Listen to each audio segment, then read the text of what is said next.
حدیث قدسیوں میں سے صحیح مسلم میں کتاب البر والصلہ چیپٹر کے اندر حدیث قدسی الفاظ اللہ تعالیٰ کے، فرمان اللہ تعالیٰ کا نبی صلی اللہ علیہ وسلم کے مبارک منہ سے سیدنا ابو ذر غفاری رضی اللہ تعالیٰ عنہ نبی صلی اللہ علیہ وسلم سے بیان فرماتے ہیں کہ اللہ تعالیٰ فرماتا ہے، نمبر 1، اے میرے بندو، میں نے اپنی ذات کے اوپر ظلم حرام کر دیا ہے اور اسے تمہارے درمیان بھی حرام کر دیا ہے، لہذا تم بھی ایک دوسرے پر ظلم مت کرو۔ نمبر 2، اے میرے بندو، تم سب گمراہ ہو سوائے اس کے کہ جسے میں ہدایت دوں، تم مجھ سے ہدایت طلب کرو، میں تمہیں ہدایت عطا کروں گا۔ نمبر 3، اے میرے بندو، تم سب بھوکے ہو سوائے اس کے جسے میں کھانا کھلا دوں، تم مجھ سے کھانا طلب کرو، میں تمہیں کھانا کھلاؤں گا۔ نمبر 4، اے میرے بندو، تم سب ننگے ہو سوائے اس کے جسے میں لباس پہنا دوں، تم مجھ سے لباس مانگو، میں تمہیں لباس دوں گا۔ نمبر 5، اے میرے بندو، تم رات دن خطا کرتے رہو اور میں ہی تمہارے گناہوں کو بخشوں گا، تم مجھ سے مغفرت طلب کرو، میں تمہاری مغفرت کروں گا۔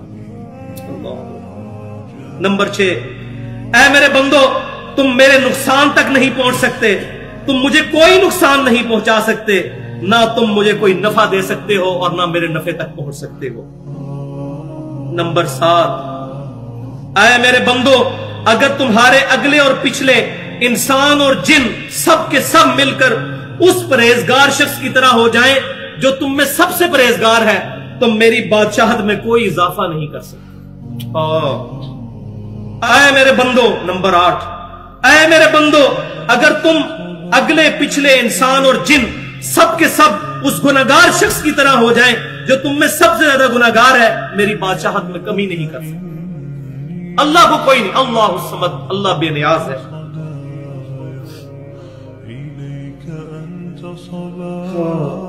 نمبر 9، اے میرے بندو، اگر تمہارے اگلے اور پچھلے انسان جنات سب کے سب مل کر ایک میدان میں اکٹھے ہو جائیں اور مجھ سے سوال کرے تو ان میں سے ہر ایک کو اس کی خواہش کے مطابق عطا کروں گا، میرے خزانے میں اتنی کمی بھی نہیں آئے گی جتنی ایک سوئی کو سمندر میں داخل کرنے سے۔ اور نمبر 10، اے میرے بندو، یہ تمہارے ہی اعمال ہیں جنہیں میں نے تمہارے لیے محفوظ کر لیا ہے۔ کتنا قدردان ہے اللہ، ہمارے اعمال محفوظ کرتا ہے، قیامت والے دن جزا دے گا۔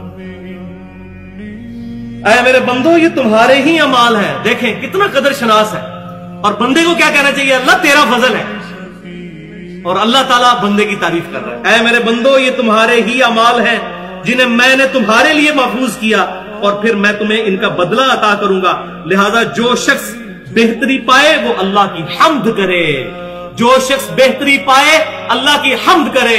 الحمدللہ رب العالمین، سبحان اللہ و بحمدہ، عدد خلقہ ورضا نفسہ وزنت عرشہ ومداد کلماتہ۔